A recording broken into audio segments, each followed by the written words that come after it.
نبی صلی اللہ علیہ وسلم نے فرمایا میں دو چیزیں چھوڑ کر جا رہا ہوں، ایک قرآن ہے اور ایک اہل بیت ہے۔ اہل بیت کا معنی کہ ان کی خیر خواہی کرنی ہے، ان کو عزت دینی ہے، ان کا احترام کرنا ہے، اور ہر نیکی میں ان کی بات بھی مانو۔ لیکن اگر وہ رب کا باغی ہو اور تو نافرمان ہو، بد عقیدہ ہو، تو اس کی بات تو نہیں مانی جا سکتی نا۔ یعنی نبی صلی اللہ علیہ وسلم کا چچا ابو لہب وہ بالکل اہل بیت سے تھا، یعنی ہاشم کی اولاد ہی تھی نا۔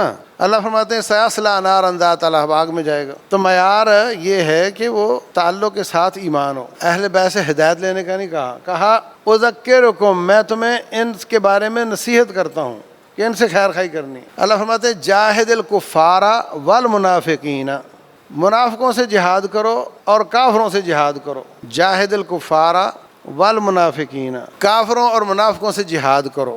لفظ ایک ہے، لیکن کیا نبی صلی اللہ علیہ وسلم نے منافقوں کو قتل کیا؟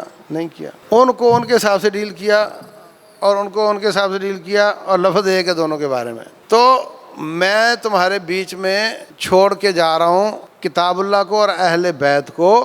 تو اہل کتاب اللہ چومنے چاٹنے کے لیے نہیں ہے، وہ اتباع فرما برداری کے لیے سیکھو، اور اہل بیت ان کی خیر خواہی کرو۔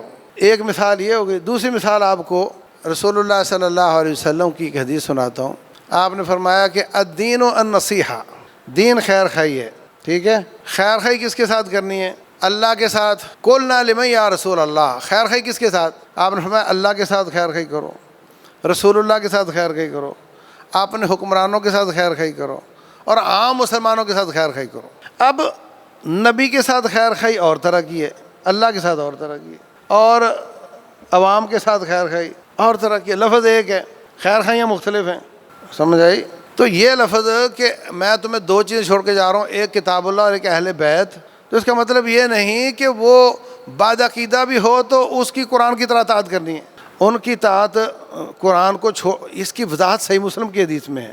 اس میں قرآن کو الگ کہا کہ اس کو چھوڑ کے جا رہا ہوں، تم گمراہ نہیں ہوگے، اور میں تمہیں نصیحت کرتا ہوں اہل بیت کے ساتھ خیر خواہی کی، اس میں الگ الگ بیان ہوا۔ اور اگر الگ الگ نہ بھی حدیث ہوتی، یعنی حدیث یہ ہے اصل میں راوی نے بیان کر دیا مختصر کہ میں تمہیں دو چیزیں چھوڑ کر جا رہا ہوں، تو اس کا مطلب قطعاً نہیں کہ اہل بیت کا کوئی شخص اللہ اس کے رسول کی نافرمانی کرتا ہو تو تم اس کی اطاعت کرنا، یہ معنی کبھی بھی نہیں بنتا۔